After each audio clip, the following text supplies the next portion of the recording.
Good morning, welcome to this DQOA repair video. Today we're going to fix a keyboard on a Panasonic 7500 register.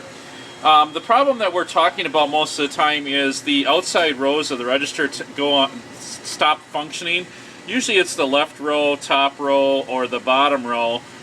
Today in one of my registers I actually have one of my blizzard button here in the middle is not functioning. So we're going to take it apart and tighten the screws on the back end of the keyboard. Normally this fixes the problem 99 times out of 100. For this repair you're going to need a Phillips screwdriver, a bigger one, and then you're also going to need a smaller Phillips screwdriver like this one for the back of the keyboard. So you're going to need both size Phillips screwdrivers. You might be able to get away with using just a small one, but it's preferable to have a big one with a magnetic head like this to take the register apart. The first thing we're going to do is take the register apart, and I'm going to show you how it's done. I've already taken the screws out, but I'm going to show you where on this register where you take it. First thing you want to do is shut the register off. This is my problem register here with the blizzard button. First thing you want to do is shut the power off on the register, and you just want to flip the register up, and there's two screws that you need to take out that are in here. The two forward screws. There's two back screws in here that you don't need to take out, but you want to get your Phillips screwdriver in there and take these two forward screws out here, and these are what the screws look like after you take them out. Put those off to the side. Once you get those screws out, preferably you want to keep your cabling plugged in so you don't crash your register system while you do this.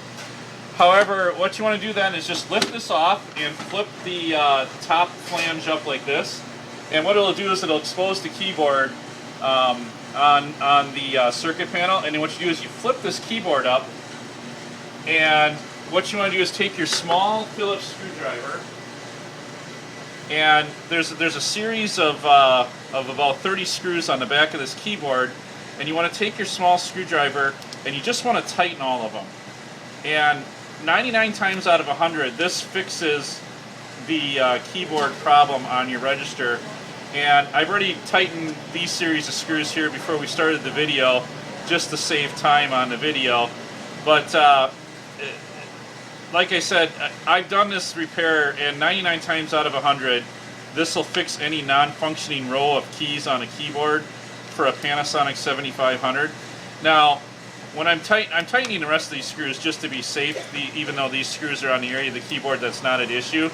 I can tell you that when I tightened the corner of these screws on this keyboard here, these did tighten quite a ways, whereas these didn't tighten as much. So that's a real telltale sign that I'm hopeful that this will fix this keyboard. Now, if we tighten these and it doesn't fix this keyboard is detachable. If you pull these set of wires out here and these set of wires out here, you can put a different keyboard entirely on this register, and that'll fix it the one time out of 100 that tightening the screws doesn't fix it. Now what we're going to do is we're going to put the keyboard back after tightening those screws.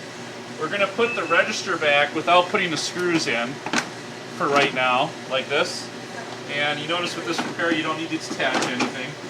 We're going to put a set on there. We're going to turn the register on. We'll see if it fixes our blizzard button, which was malfunctioning before. And we'll give it just a minute. Alright, so what we're going to do is, as you can see, my blizzard button now works after tightening that up, because my employees this morning reported that this blizzard button wasn't working at all. We weren't getting any beep or anything. So after tightening those screws, it does work now. So we're going to put this register back into service. We're going to put these screws back in underneath here just to tighten this case up. We're just going to put these screws back in, and we're going to get this register back in service. I'm going to put these screws in later because we're pretty close to lunch hour. But basically this is my drive-through order taker, and we got it's one of our main registers in the system where we probably use it more than any other register, and we just use it as an order taker. But this is one of 4 registers I have in my drive-through. I have 2 windows here. This is my order taker at my second window. And I also have an order taker back at the first window, and I also have an order taker in my office. So thank you, and we'll have details at the bottom of this video on how to join DQOA. Thank you for watching this video.